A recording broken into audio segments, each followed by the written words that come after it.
Estamos fazendo um evento hoje no Guarujá. A região do Guarujá, a região toda da Baixada, é uma região tomada pelo PCC. Membro do PCC, ou vivo na cadeia, ou morto apenas para a eternidade. Esse é o papo. Meninos, porque o Aldo tem espírito jovem, né? Gosta de ser revolucionário até o fim da vida, começa comunista, termina secretário do Ricardo Nunes, no Democracia Cristã, vamos entender, né? Nem por isso vai ser um papo menos dinâmico. A gente vai falar de Brasil, a gente vai falar de eleição, a gente vai falar de proposta. Quero ouvi-los. Teremos 15 minutos, é isso?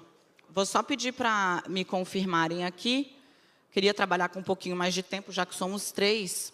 Eu acho interessante começar esse debate, porque nós temos 2 modelos muito distintos de pré-candidatos aqui, pelo menos na forma, né? O Aldo Rebelo foi tudo. Foi deputado 5 vezes? 6 vezes presidente da Câmara dos Deputados, ministro de Luiz Inácio Lula da Silva, ministro de Dilma Rousseff, ministro de Michel Temer, trabalhou com Ricardo Nunes na Secretaria de São Paulo, foi do Partido Comunista ao Democracia Cristã, onde ele está hoje. O Renan Santos começou na rua, né? É fundador de um dos maiores movimentos de rua do Brasil, fez uma bancada, tanto em São Paulo quanto em Brasília, e agora fundou o próprio partido, pré-candidato pelo Missão. Vou começar pelo Aldo. Explica um pouco por que você decidiu percorrer essa trajetória toda da esquerda, de fato, de uma militância de mais da metade da sua vida, para onde o senhor está hoje. O que te levou à direita, digamos assim? Bom dia. Bom dia. Bom dia não, boa tarde, Daniela. Boa tarde, Renan. Lamentar que o meu amigo Caiado não pôde comparecer. Esse aeroporto é perigoso. Foi aqui onde se deu o acidente com Eduardo Campos. Então, é preciso ter cuidado. Daniela, a minha trajetória acompanha as minhas convicções. Eu penso o que sempre pensei do Brasil. Defender o desenvolvimento do país, defender a soberania, defender a redução das desigualdades, defender a democracia, que foi a minha vida. Eu fui estudante na época do governo militar, lutando pela anistia, lutando pela Constituinte, pela liberdade de imprensa, lutando pelo desenvolvimento do Brasil. Fui ministro do presidente Lula com essa agenda, fui relator de Código Florestal, de lei de transgênicos, critiquei demarcação de Raposa Serra do Sol e penso mais ou menos a mesma coisa. E a minha pré-candidatura se dá em torno do objetivo de fazer parte desse debate. O Brasil é um país rico e interditado. O problema do Brasil não é de capital, não é de investimento, não é de tecnologia. O problema do Brasil é uma interdição institucional. É um Supremo que proíbe uma Ferrogrão, o Ministério Público que proíbe o petróleo, o outro que proíbe Autazes, potássio, o outro que proíbe uma ferrovia, uma hidrovia, tudo no Brasil está interditado. É preciso desinterditar o Brasil.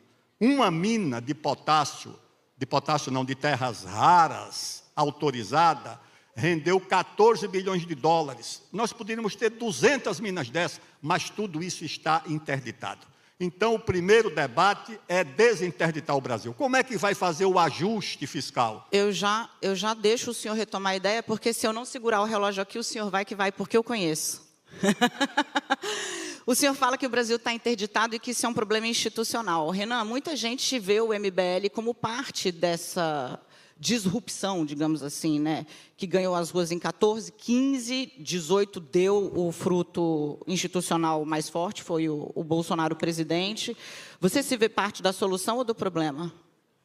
Olha, eu me vejo integralmente como parte da solução, até porque o MBL foi parte da solução de um país que despertou. Mas o que há no surgimento da direita é uma crise de liderança. A liderança de direita brasileira, que era o Jair Bolsonaro, era um completo idiota.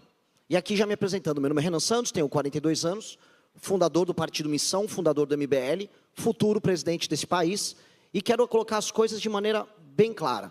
Todo mundo perdeu tempo e gastou muito tempo no debate político brasileiro, discutindo um projeto morto, que é o projeto das esquerdas brasileiras, e a resposta a isso, que foi um projeto natimorto, que é o projeto do bolsonarismo, que nunca teve proposta para o Brasil. E muita gente falou, a resposta a isso seria a polarização. Ah, não, tem uma polarização e nós vamos ficar presos nisso. Alguns dos pré-candidatos que deveriam estar aqui presentes, o Zema e o Caiado, adotaram um caminho. O caminho de seguirem na sombra do Bolsonaro. É um jogo. Flávio Bolsonaro foi pego no escândalo, eles nada... O Zema ensinou, olha, isso está meio errado. Não está meio errado. O Flávio Bolsonaro é um escroque desde sempre, me desculpe os termos aqui, são pessoas elegantes que estão aqui presentes, mas é isso. E nós não podemos permitir que escroques assumam a presidente da República e tampouco um grupo político que está presente hoje, o petismo, que vai ficar rifando o nosso futuro. Nosso futuro pode ser incrível e glorioso. Em 30 anos, o Brasil tem que ser uma das 5 maiores nações do mundo.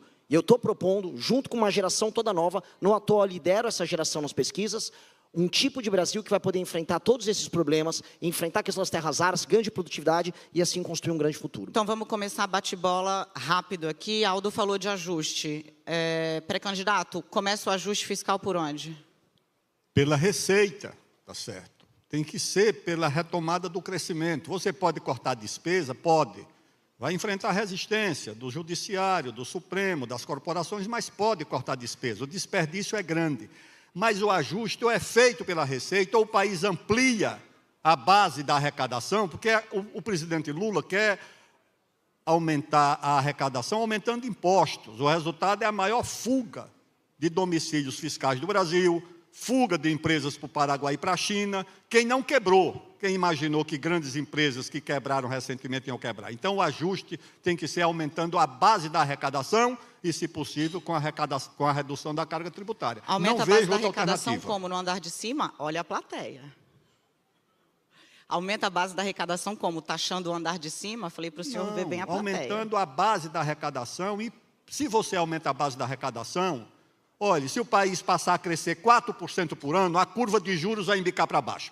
Se o país passar a crescer 4% por ano, a relação dívida-PIB vai embicar para baixo. E aí você pode reduzir, inclusive, a carga tributária para evitar que as nossas empresas vão para a Guiana, vão para o Paraguai, vão para a China. Você pode fazer isso aqui. Então, o ajuste é aumentando a receita pelo crescimento da economia. Qualquer economista sabe disso. 4% de crescimento, o Brasil não terá problema para enfrentar. Renan Santos, é fato, se foi eleito o seu ministro da Fazenda, é o Kim Kataguiri, qual é a receita do crescimento ou do ajuste fiscal dele? Seria um ministro maravilhoso, Kim Kataguiri, o deputado que protocolou a PEC, que resolve a questão na área da despesa, vou discordar do meu amigo Aldo.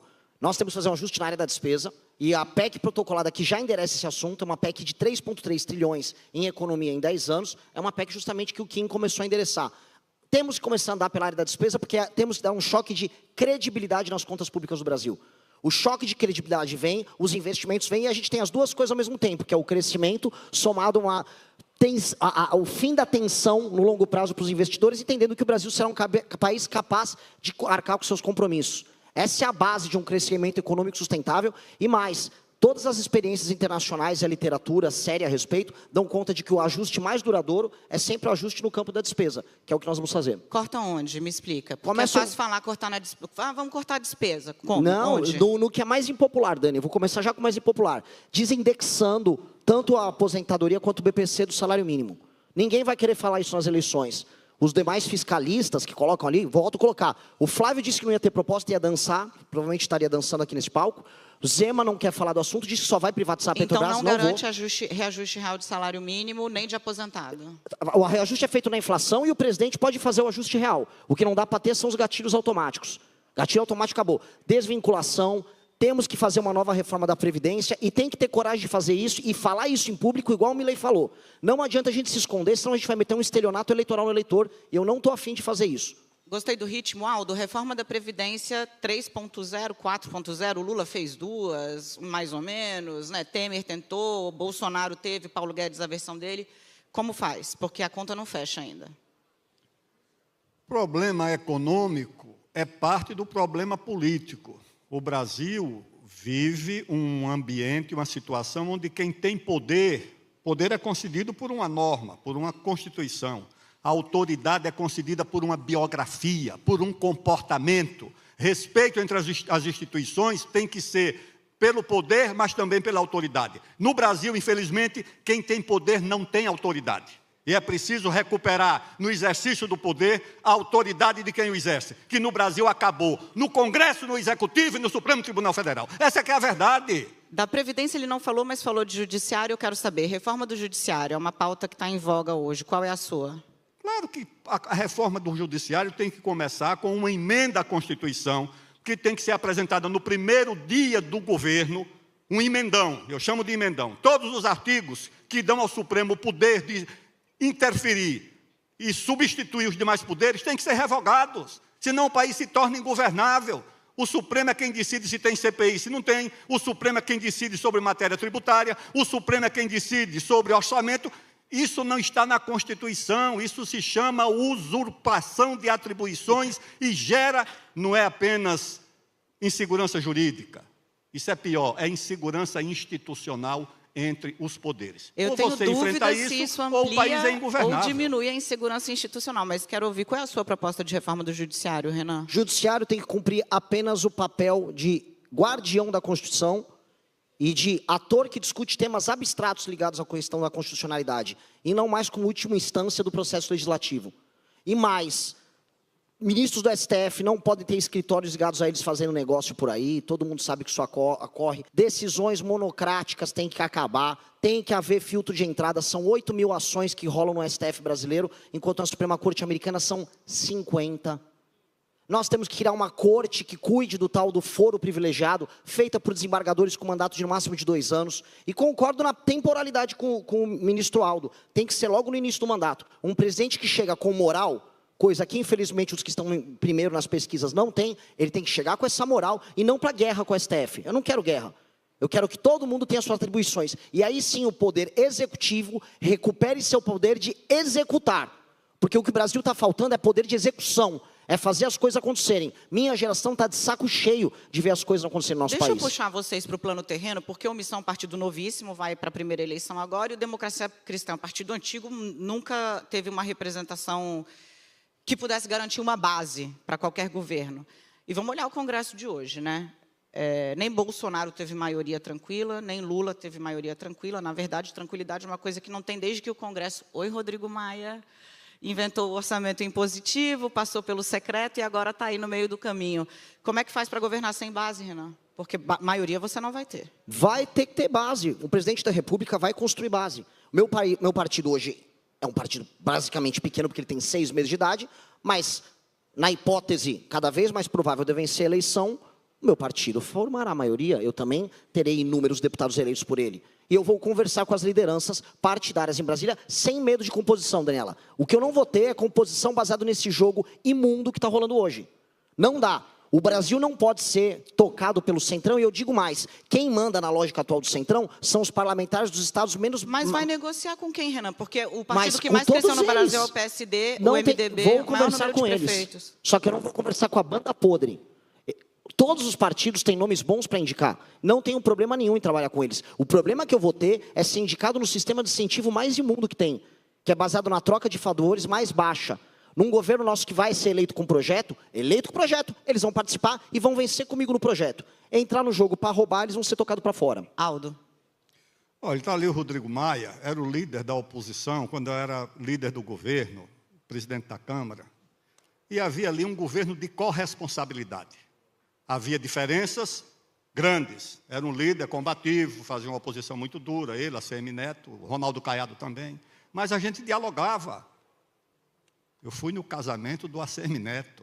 Imagina hoje uma reunião social entre líderes de governo e de oposição.